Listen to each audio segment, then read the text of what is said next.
Hi hello welcome to my channel. ഇന്നത്തെ video pappadam കൊണ്ടുള്ളൊരു അടിപൊളി തോരനാണ്. അപ്പോൾ എന്തൊക്കെ ഇൻഗ്രീഡിയൻസ് ആണ് നമുക്ക് വേഗം നോക്കാം. ഞാനിവിടെ ഒരു 5 പപ്പടം പൊടിച്ച് വെച്ചിരിക്കുന്നതാണ്. ചെറിയൊരു കഷ്ണം സവാള ചെറുതായി അരിഞ്ഞത്, തേങ്ങ ചിരകിയത്, ആവശ്യത്തിന് കറിവേപ്പിലയും. അപ്പോൾ ഇതെങ്ങനെയാണ് തയ്യാറാക്കുന്നത് നമുക്ക് വേഗം തന്നെ നോക്കാം. ഒരു ചീനച്ചട്ടി അടുപ്പത്ത് വെച്ച് ഇതിലേക്ക് 1 ടീസ്പൂൺ അളവിൽ ഞാൻ വെളിച്ചെണ്ണ ചേർത്ത് കൊടുക്കുന്നുണ്ട്. വെളിച്ചെണ്ണ നല്ലതുപോലെ ഒന്ന് ചൂടായതിന് ശേഷം ഇതിലേക്ക് 1 ടീസ്പൂൺ അളവിൽ കടുക് ചേർത്ത് കൊടുക്കാം. കടുകും ചേർത്ത് കഴിഞ്ഞാൽ ഇതിലേക്ക് അരിഞ്ഞു വെച്ചിരിക്കുന്ന സവോള ചേർത്ത് കൊടുക്കുന്നുണ്ട്. കൂടെ തന്നെ കറിവേപ്പിലയും ചേർത്ത് കൊടുക്കുക. ഇതൊരു ബ്രൗൺ നിറമാകുന്നത് വരെ നന്നായിട്ടൊന്ന് ഇളക്കി കൊടുക്കാം. ഇനി ഇതിലേക്ക് അരച്ച് വെച്ചിരിക്കുന്ന അരപ്പ് ചേർക്കുന്നുണ്ട്. അരപ്പിൽ ഞാൻ തേങ്ങയും നല്ല ജീരകവും മുളക് പൊടിയാണ് എടുത്തിട്ടുള്ളത്. ജസ്റ്റ് ഒന്ന് ക്രഷ് ചെയ്തെടുത്താൽ മതിയാകും.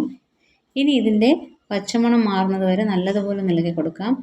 കൂടെ തന്നെ ഈ അരപ്പിന് ആവശ്യമായിട്ടുള്ള ഉപ്പും ചേർത്ത് കൊടുക്കാം. പപ്പടത്തിൽ ഓൾറെഡി ഉപ്പുള്ളത് കാരണം ഇതിൽ വളരെ കുറച്ച് ഉപ്പ് ചേർത്താൽ മതിയാകും. ഇനി ഇത് നല്ലതുപോലെ ഒന്ന് ഇളക്കി കൊടുക്കാം.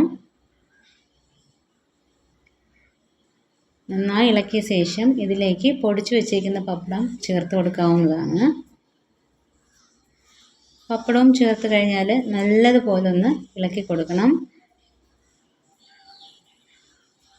വേഗം തന്നെ ചെയ്യാൻ പറ്റുന്ന ഒരു റെസിപ്പിയാണ് ഈ ഒരു പപ്പടത്തോരൻ എന്ന് പറയുന്നത്.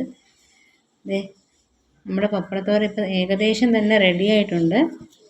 നല്ലതുപോലെ ഒന്ന് ഇളക്കി കൊടുക്കാം. ഇവിടെ ഇപ്പോൾ നമ്മുടെ പപ്പടത്തോരൻ റെഡിയായി കഴിഞ്ഞു. നമുക്ക് പെട്ടെന്ന് തന്നെ ചെയ്യാൻ പറ്റുന്ന ഒരു റെസിപ്പി കൂടെയാണിത്. കുട്ടികൾക്ക് മുതിർന്നവർക്കും ഒരുപോലെ ഇഷ്ടപ്പെടുന്ന ഒരു റെസിപ്പി കൂടെയാണ്. എല്ലാവരും വീട്ടിലിത് ട്രൈ ചെയ്ത് നോക്കാം. ഇനി ഇത് നമുക്കൊരു സർവിങ് പ്ലേറ്റിലോട്ട് ഞാൻ മാറ്റിയിട്ടുണ്ട്. എല്ലാവരും വീട്ടിൽ ട്രൈ ചെയ്ത് നോക്കുക. ഇഷ്ടപ്പെട്ടാൽ ലൈക്ക് ചെയ്യുക, ഷെയർ ചെയ്യുക, സബ്സ്ക്രൈബ് ചെയ്യുക, കൂടെ തന്നെ സപ്പോർട്ടും ചെയ്യുക. താങ്ക്